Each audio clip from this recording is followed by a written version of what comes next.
नमस्कार दोस्तों, आपके ढेर सारे कमेंट्स मैंने पढ़े हैं। आप सभी ने लिखा कि वीडियो थोड़े लेट आ रहे हैं। इसके लिए मैं दिल से माफी चाहता हूँ। दरअसल इन दिनों मेरी दिनचर्या बहुत व्यस्त चल रही है, इसी वजह से कहानियां समय पर नहीं पहुंच पा रही हैं। लेकिन आपके धैर्य, आपके प्यार और आपके स्नेह के लिए मैं दिल से आभारी हूँ। काश मैं आप सबसे व्यक्तिगत रूप से मिलकर धन्यवाद कर पाता। दोस्तों, आज हम फिर लौटे हैं जंगल की उसी रहस्यमय और डरावनी दुनिया में, जहां मौत हर मोड़ पर घात लगाए बैठी है। यह है पनार के आदमखोर तेंदुए की कहानी, जिसने सैकड़ों इंसानों की जान लेकर पूरे कुमाऊं में दहशत फैला दी थी। तो तैयार हो जाइए, क्योंकि आगे जो आप सुनने वाले हैं वह आपको रोमांच और सिहरन से भर देगा। साल था 1907, जब मैं चंपावत के नरभक्षी बाघ की तलाश में था। उसी दौरान एक और खौफनाक खबर मेरे कानों तक पहुंची, एक आदमखोर तेंदुए की, जो अल्मोड़ा जिले की पूर्वी सीमा के गांवों में तबाही मचा रहा था। यह वही तेंदुआ था जिसकी दहशत इतनी बढ़ गई थी कि उसके बारे में सवाल हाउस ऑफ कॉमन्स तक में उठाए गए। लोग उसे अलग अलग नामों से जानते थे, पर मेरे लिए वह था पनार का आदमखोर तेंदुआ। सरकारी दस्तावेजों में 1905 से पहले नरभक्षियों का कोई उल्लेख नहीं मिलता, लेकिन जब चंपावत का बाघ और पनार का तेंदुआ सामने आए, जिन्होंने मिलकर 836 इंसानों की जान ली, तो सरकार पूरी तरह असहाय हो गई। न उनके पास ऐसी आपदा से निपटने का कोई साधन था, न ही ऐसे शिकारी जो इस चुनौती को स्वीकार करें। उस समय कुमाऊं में कुछ गिने चुने शिकारी थे, मगर इस नए खेल को वे मौत से खेलना मानते थे, वैसा ही जोखिम भरा जैसे विल्सन का अकेले एवरेस्ट फतह करने का प्रयास। मैं भी तब तक नरभक्षियों के बारे में उतना ही अनजान था जितना विल्सन एवरेस्ट के बारे में, और यदि मैं अपनी इस जंग में सफल हुआ तो वह मेरे साहस से नहीं बल्कि किस्मत के सहारे। चंपावत की खूंखार बाघिन का अंत करने के बाद जब मैं नैनीताल अपने घर लौटा, तभी सरकार ने मुझे एक और रक्त पिपासु शिकारी का सामना करने का आदेश दिया, पनार का आदमखोर तेंदुआ। लेकिन उस समय मेरी जिंदगी की जद्दोजहद इतनी भारी थी कि कई हफ्तों तक मैं इस काम के लिए समय ही न निकाल सका। और जैसे ही मैं अल्मोड़ा जिले के उस दुर्गम इलाके की ओर निकलने की तैयारी कर रहा था, तभी अचानक नैनीताल के डिप्टी कमिश्नर बरथोड़ का तात्कालिक संदेश आया। मुक्तेश्वर में एक आदमखोर बाघ ने आतंक का साम्राज्य खड़ा कर दिया है और वहां के लोग मेरी मदद के लिए पुकार रहे हैं। उस नरभक्षी बाघ का अंत करने के बाद, जिसकी दास्तान मैं पहले सुना चुका हूं, अब मेरी राह सीधी पनार के तेंदुए की ओर मुड़ गई। क्योंकि उस विशाल क्षेत्र में मैं पहले कभी नहीं गया था, इसलिए मैंने अल्मोड़ा होते हुए रास्ता चुना। वहां के डिप्टी कमिश्नर स्टिफ से मुलाकात हुई। उन्होंने मुझे नक्शे दिए, दोपहर का भोजन कराया और विदा होते वक्त ऐसी बात कह डाली जिसने मेरे दिल में हल्की सी सनसनी भर दी। उन्होंने पूछा, क्या तुमने जोखिमों के बारे में सोचा है और क्या अपनी वसीयत बना ली है?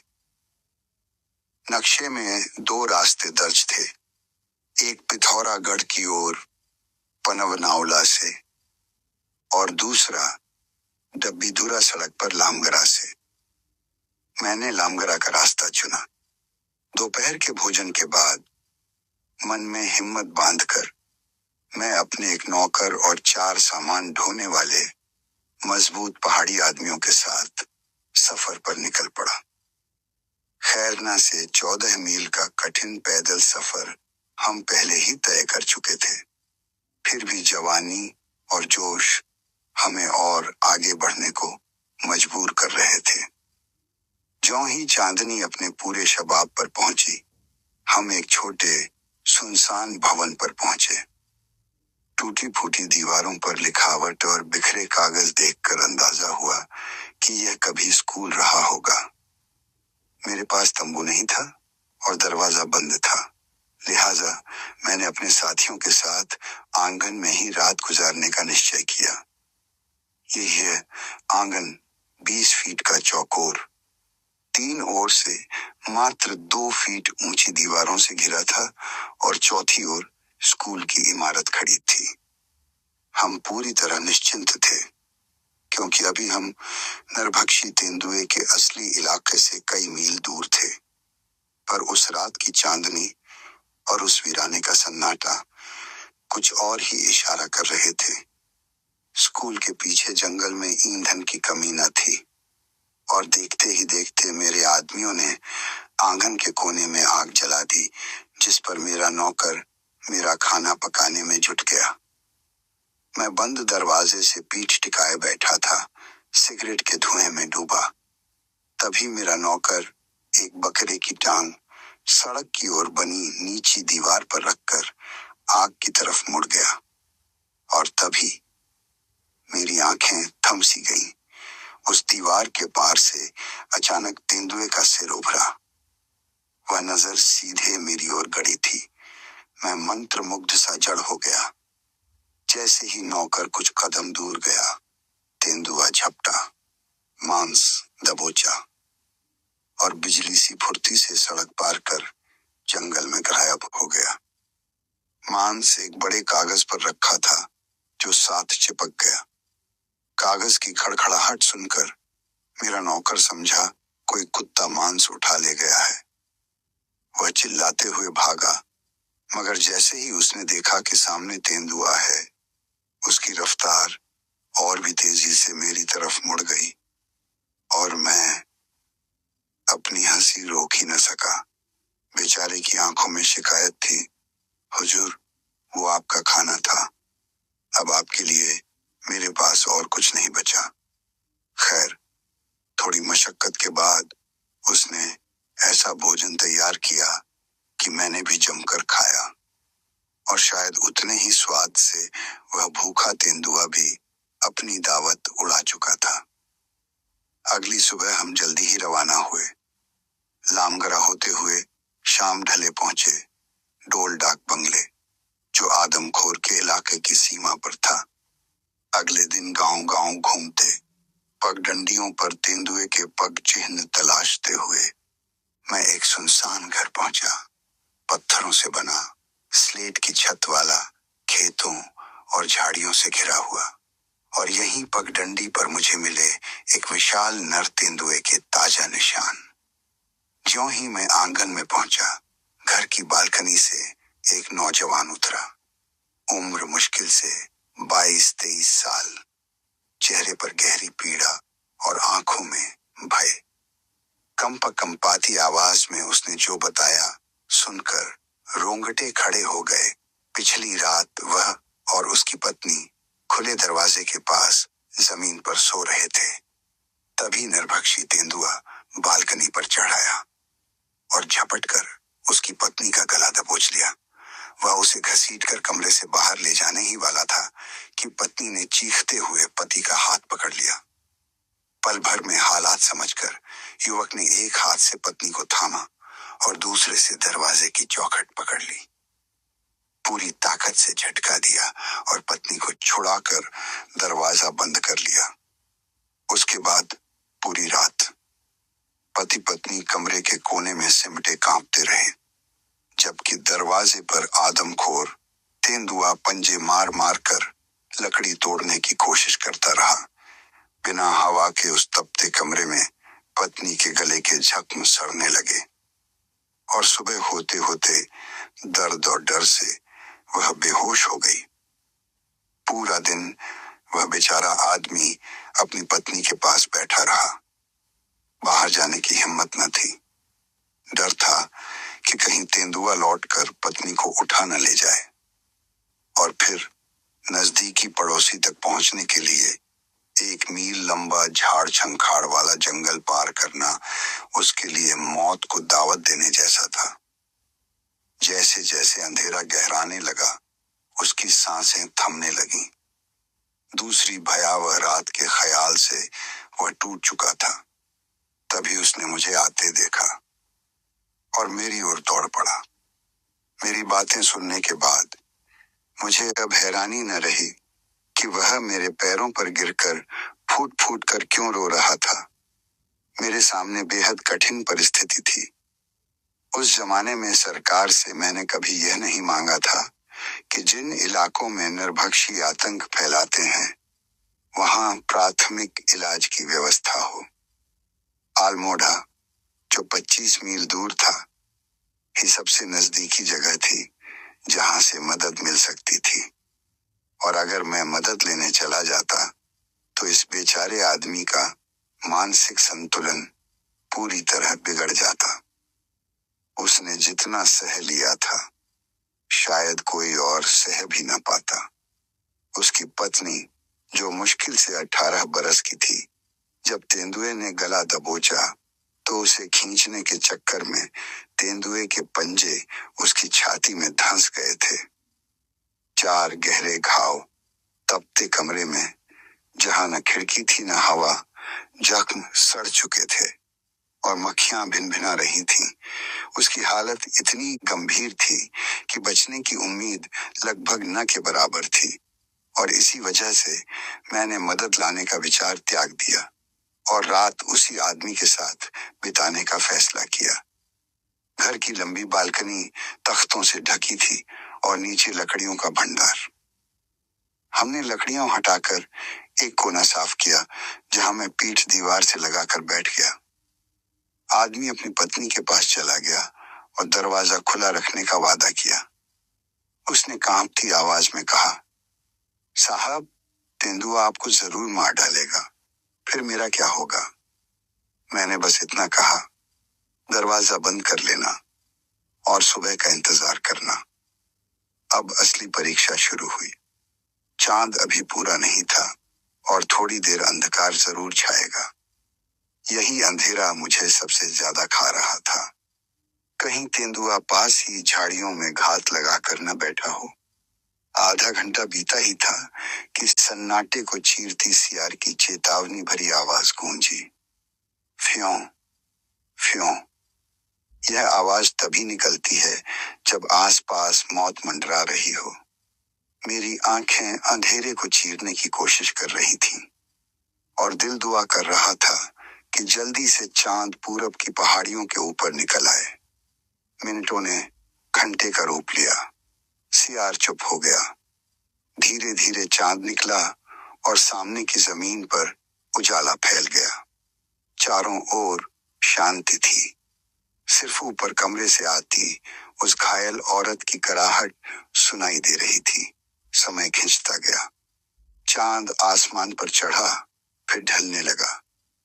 पश्चिम की ओर जाते हुए घर की लंबी परछाई मेरे सामने फैल गई। यह भी खतरनाक घड़ी थी, क्योंकि अगर तेंदुआ मुझे देख चुका था तो छाया का इंतजार जरूर कर रहा होगा। लेकिन वह रात बिना किसी हमले के कट गई और जब पूरब में सूरज की पहली किरणें आकाश को सुनहरा कर गईं, तब जाकर मेरी आंखों के सामने उस भयावह पहरेदारी की रात का अंत हुआ। शायद मेरी जिंदगी की सबसे लंबी और डरावनी रातों में से एक। पिछली रात की भयावह पहरेदारी के बाद वह बेचारा आदमी गहरी नींद में सोया रहा और जब मैं अपने कोने से उठा और अकड़े हुए शरीर को सीधा करने की कोशिश की, तब जाकर समझ पाया कि घंटों कठोर जमीन पर बैठे रहने से हड्डियां कैसी दुखती हैं। वह आदमी सीढ़ियों के नीचे उतरा। मैंने 24 घंटे में सिर्फ कुछ जंगली बेर खाए थे। अब वहां और ठहरना बेकार था। मैंने उसे अलविदा कहा और 8 मील दूर डोल डाक बंगले की ओर चल पड़ा, जहां मेरे आदमी मेरा इंतजार कर रहे थे और जहां से लड़की के लिए मदद मंगाई जा सकती थी। कुछ ही मील चला था कि रास्ते में मेरे आदमी मिल गए। मेरी लंबी गैर हाजिरी से घबराकर उन्होंने सामान बांधा, डाक बंगले का हिसाब चुकाया और मुझे ढूंढने निकल पड़े थे। इसी बीच सड़क के इंजीनियर, जिसका जिक्र मैंने मंदिर के बाघ की कहानी में किया था, अपने मजबूत भूटिया टट्टू पर सवार वहां आ पहुंचे। वो अल्मोड़ा जा रहे थे। मैंने उन्हें स्टिफ के नाम एक पत्र सौंपा और उन्होंने खुशी खुशी पहुंचाने का वादा किया। ज्यों ही पत्र पहुंचा, स्टिफ ने तुरंत चिकित्सा सहायता रवाना की। लेकिन अफसोस, तब तक उस गरीब युवती की पीड़ा खत्म हो चुकी थी। मौत ने उसे उसके घावों और दर्द से मुक्ति दे दी थी। यही सड़क अधीक्षक मुझे डबी धुरा की ओर हुई एक और खौफनाक मानव हत्या की खबर देने वाले थे, और वहीं हुआ मेरा जीवन का सबसे रोमांचक और भयावह शिकार अनुभव। उस घटना के बाद मैंने डबीधुरा मंदिर के बूढ़े पुजारी से पूछा, क्या इस नरभक्षी को भी तुम्हारे मंदिर की उतनी ही शरण मिली है जितनी उस बाघ को, जिसे मैं मार नहीं पाया था? पुजारी कांपती आवाज में बोला, नहीं साहब, यह शैतान मेरे मंदिर में पूजा करने वालों तक को निकल गया है। लेकिन जब आप लौटेंगे इसे मारने, तो मैं सुबह शाम आपके लिए प्रार्थना करूंगा। जिंदगी कितनी भी खुशहाल क्यों न रही हो, कुछ पल ऐसे होते हैं जिन्हें हम हमेशा गर्व और सुकून से याद करते हैं। मेरे लिए वह साल 1910 था, जब मैंने मुक्तेश्वर का आदमखोर बाघ और पनार का नरभक्षी तेंदुआ दोनों का अंत किया। और इन्हीं दो महान घटनाओं के बीच मोकेमहा घाट पर मैंने और मेरे आदमियों ने बिना किसी मशीन की मदद लिए एक ही दिन में 5,500 टन माल ढोकर एक ऐसा कीर्तिमान बनाया जो हमेशा मेरी यादों में जिंदा रहेगा। सन 1910 की अप्रैल में मैंने पहली बार पनार के आदमखोर तेंदुए को मारने की कोशिश की थी। लेकिन किस्मत देखिए, उसी साल सितंबर तक मैं दूसरी कोशिश के लिए समय ही न निकाल सका। इन 5 महीनों में उस खूनी दरिंदे ने कितने इंसानों को निगल लिया, कोई नहीं जानता। सरकार ने कोई बुलेटिन जारी नहीं किया और न ही भारतीय अखबारों में कोई खबर छपी। पनार का यह नरभक्षी 400 इंसानों की जान लेने का दोषी था, जबकि कुख्यात रुद्रप्रयाग का तेंदुआ 150 से भी कम। फिर भी रुद्रप्रयाग का नाम देश भर में गूंज उठा, क्योंकि उसके इलाके से हर साल 60,000 तीर्थयात्री गुजरते थे। गरीब से लेकर अमीर तक सबको उस नरभक्षी का सामना करना पड़ता था। लेकिन पनार का इलाका पथरीला। 10 सितंबर की भोर ठीक 4 बजे मैं एक नौकर और 4 पहाड़ी आदमियों के साथ नैनीताल से रवाना हुआ। आसमान बादलों से भरा था। कुछ ही मील चले थे कि मूसलाधार बारिश ने हमें भिगो दिया। पूरा दिन बरसात होती रही और 28 मील पैदल चलकर हम अल्मोड़ा पहुंचे, भीगे, कांपते और थके हुए। रात मुझे स्टिफ के घर बितानी थी, मगर कपड़ों का एक धागा भी सूखा न था। इसलिए मैंने माफी मांगी और डाक बंगले में पनाह ली। वहां कोई और यात्री नहीं था। इंचार्ज ने मेहरबानी दिखाते हुए मुझे 2 कमरे और दोनों में जलती हुई अलाव दे दी। सुबह तक मेरा सामान सूख चुका था। मेरी योजना थी कि उसी रास्ते से जाऊं जिससे अप्रैल में गया था, और उसी घर से खोज शुरू करूं जहां वह युवती अपने घावों से दम तोड़ चुकी थी। लेकिन नियति ने एक नया मोड़ दिया। नाश्ते के दौरान एक राजमिस्त्री पनवा आ पहुंचा, जो नैनीताल में मेरे काम करता था और जिसका घर पनार घाटी में था। मेरे आदमियों से उसे पता चला कि मैं तेंदुए का शिकार करने जा रहा हूं। उसने मुझसे विनती की उसे भी साथ ले चलूं, क्योंकि वह अकेले अपने गांव लौटने से डर रहा था। पनवा उस इलाके को भली भांति जानता था। उसकी सलाह पर मैंने अपनी पुरानी योजना बदल दी। अब डबीधुरा का रास्ता छोड़ पिथौरागढ़ की सड़क पकड़ी। रात हमने पनवाना ओला डाक बंगले में बिताई। अगली सुबह तड़के ही निकल पड़े। कुछ मील चलने के बाद हम पिथौरागढ़ की सड़क छोड़कर दाईं ओर मुड़ गए और अब हम पूरी तरह उस नरभक्षी के साम्राज्य में प्रवेश कर चुके थे। यहाँ कोई सड़क न थी, बस संकरी पगडंडियां जो गांव से गांव तक जाती थीं और उन पर हर कदम के साथ मौत का साया मंडराता था। गति बेहद धीमी थी क्योंकि गांव बेतरतीब फैले हुए थे सैकड़ों वर्ग मील में, और उस आदमखोर का सही ठिकाना किसी को मालूम नहीं था। इसलिए हर गांव में जाना, हर आंगन में पूछताछ करना जरूरी था। सालन और रंगोट पट्टियों को पार करते हुए चौथे दिन की सांझ मैं पहुंचा चकाती गांव। वहां के मुखिया ने एक सिहरन पैदा करने वाली खबर दी। कुछ ही दिन पहले पनार नदी के उस पार सोनौली गांव में एक इंसान को मौत के घाट उतार दिया गया था। बरसात से पनार उफान पर थी, पुल तो था नहीं। मुखिया ने मुझे रात अपने गांव में ठहरने की सलाह दी। सुबह वह एक गाइड देगा जो मुझे नदी पार करने का सुरक्षित रास्ता दिखाएगा। हमारी बातचीत गांव की लंबी 2 मंजिला इमारतों के छोर पर हो रही थी। मैंने मुखिया से कहा, मेरे और मेरे आदमियों के लिए कमरे खाली करवा दे। लेकिन मेरी नजर जमीन तल के एक सुनसान कमरे पर पड़ी। दरवाजा तो था नहीं, मगर मुझे विश्वास था कि जब तक नदी उफन रही है तब तक आदमखोर इसे पार करने की हिम्मत नहीं करेगा। कमरे में कोई सामान नहीं था। मेरे आदमियों ने फूस और गंदगी निकालते हुए बड़बड़ाया, इसका पिछला किराएदार बहुत गंदा आदमी रहा होगा। उन्होंने जमीन पर ग्राउंड शीट बिछाई और वहीं मेरा बिस्तर बना दिया। रात का खाना आंगन में खुली आग पर पका और मैं अपने बिस्तर पर बैठकर खा गया। दिन भर की थकान ने ज्यादा मोहलत न दी। आंखें बोझिल हुई और मैं नींद में डूब गया। सुबह की पहली किरणें कमरे में भर रही थीं कि अचानक हल्की सी आहट से मेरी नींद टूटी। आंखें खोली और सामने का दृश्य मेरी रगों में सिहरन दौड़ा गया। मेरे बिस्तर के पास फर्श पर एक आदमी बैठा था, करीब 50 साल की उम्र और कोढ़ से पूरी तरह गल चुका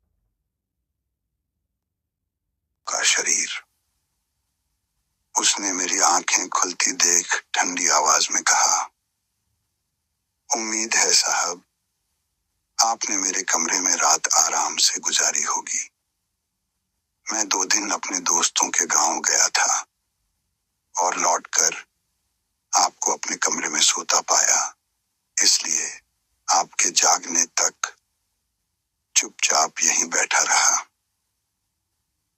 सोचिए दोस्तों, रात भर जिस कमरे में मैं चैन की नींद सो रहा था, वहां मौत सी खामोशी में ये अधमरा इंसान मेरे बिल्कुल पास बैठा था। इस भाग की कहानी यहीं समाप्त होती है। एक ऐसा मोड़ जहां शिकारी की सांसें तेज हैं, जंगल की खामोशी भारी है और पनार का नरभक्षी अब भी छाया की तरह मंडरा रहा है। लेकिन यह अंत नहीं, असली टकराव अभी बाकी है। बहुत जल्द हम लेकर आएंगे इस रोमांचक कथा का अंतिम भाग, जहां होगा निर्णायक सामना और खोलेंगे वो रहस्य जो अब तक जंगल की गहराइयों में छिपे थे। तब तक अपना ख्याल रखिए, सुरक्षित रहिए। फिर मिलते हैं एक और दिल दहला देने वाले अध्याय के साथ। शुभ रात्रि।